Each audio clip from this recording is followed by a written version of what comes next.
Bonjour et bienvenue dans cette vidéo où je vais vous parler du plus grand crossover de l'histoire du manga. Bon, peut-être pas à ce point là, mais il est franchement marrant car on dirait pas, mais il est officiel. Je parle bien d'un crossover où tu as Luffy, Naruto, Goku, Senna, nom imprononçable, et j'ai oublié le nom de la personne dans 100% Strawberry, pas grave, et un méchant de Dr. Slump. Donc je vais vous raconter l'histoire, et enfin, pourquoi est-ce que ce crossover existe.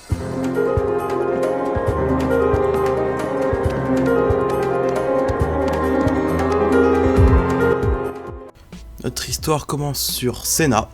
Senna qui vient du manga High Shield 21, très bon manga de sport que je vous conseille à tous. Senna entre dans sa salle de club et trouve une mystérieuse déesse dorée. Une déesse dans laquelle il y a le jeu Jump Superstar. Il décide d'y jouer et trouve le jeu génial. Puis il se fait aspirer dans la déesse et tombe nez à nez avec... Allez, cette fois-ci je peux le faire. Bobo. Je sais pas si ça se dit comme ça, mais mec, t'es un nom de merde. Je sais pas, change du manga Bobo.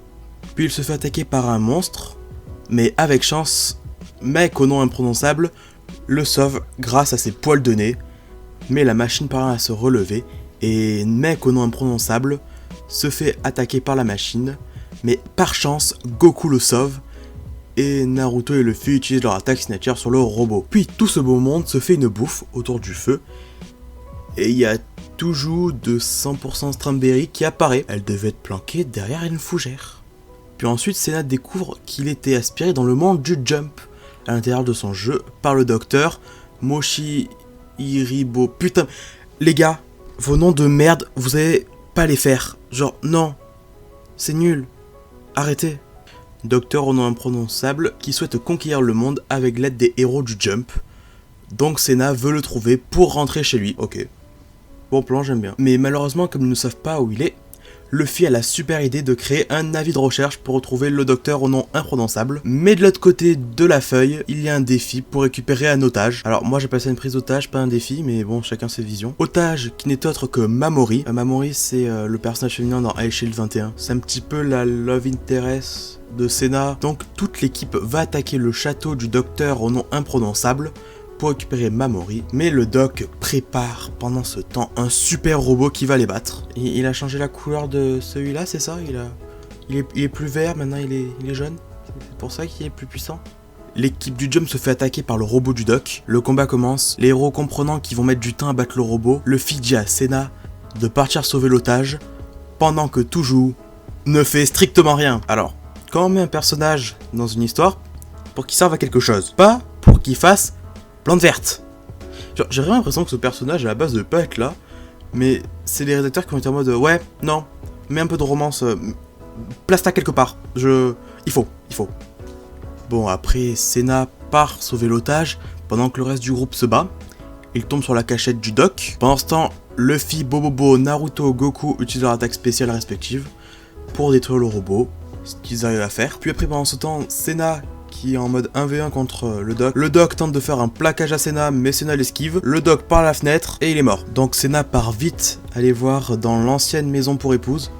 Alors oui, qu'en fait toujours c'était pour qu'elle devienne l'épouse. Je sais pas ce qu'elle fout là, mais elle est là, ok? Il ouvre la porte et là, surprise, ce n'est pas Mamori qu'il y a, mais c'est Iruma qui est toujours du manga High Shield 21, qui fait tomber Senna dans un piège et on découvre que tout cela n'était qu'un rêve.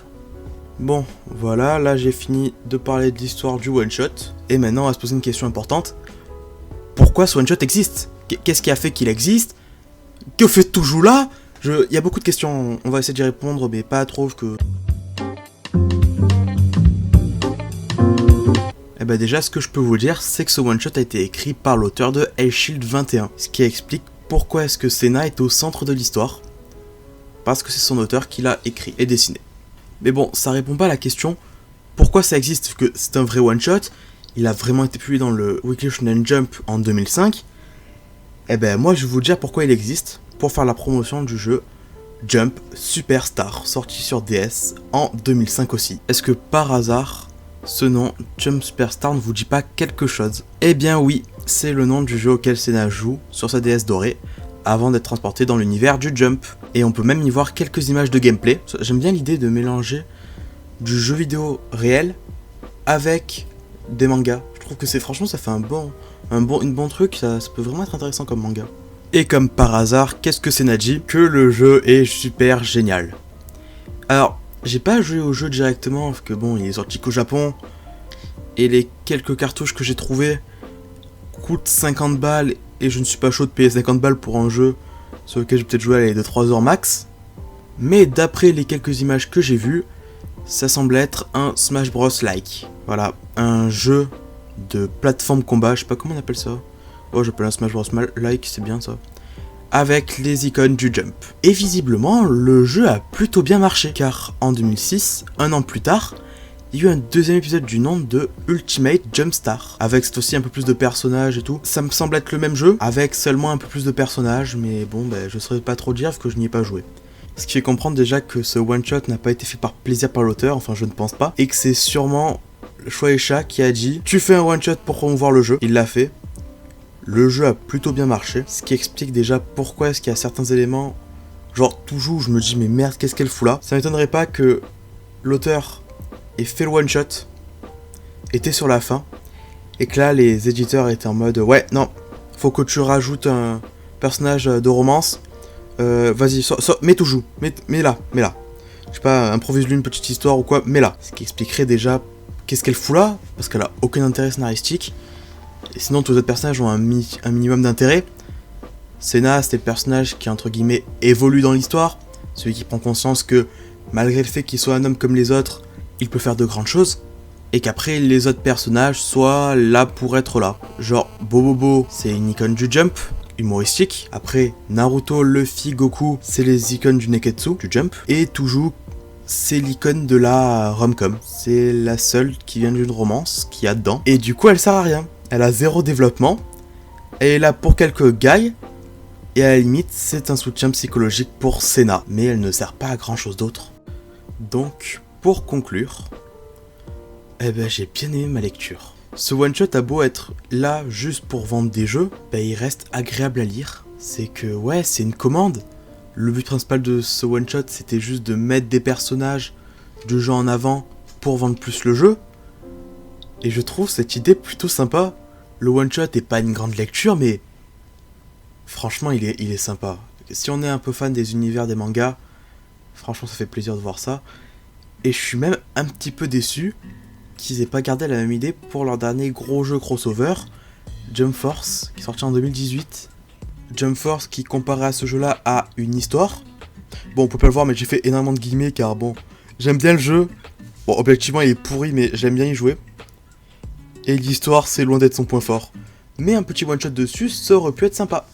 Donc, franchement, si vous avez 10 minutes de temps libre, bon, peut-être 10 minutes, j'ai vu genre 5-10 minutes de temps libre, lisez ce one-shot. Je pense que je vais mettre le lien en description. Car si vous êtes fan de ces mangas, vous allez kiffer. Ok, il est pourri. Il a plein de défauts, mais si t'es fan de manga, ce crossover a beau être nul, il va te plaire. Bon voilà, cette vidéo est finie. Si ça vous a plu, pensez à mettre un pouce bleu. Si mes vidéos vous plaisent, abonnez-vous. Si ça vous intéresserait que je fasse des vidéos cette fois-ci axées sur les jeux estampillés Jump, car il y en a quelques-uns, et pas ceux auxquels on pense, dites-le moi dans les commentaires, et à la prochaine.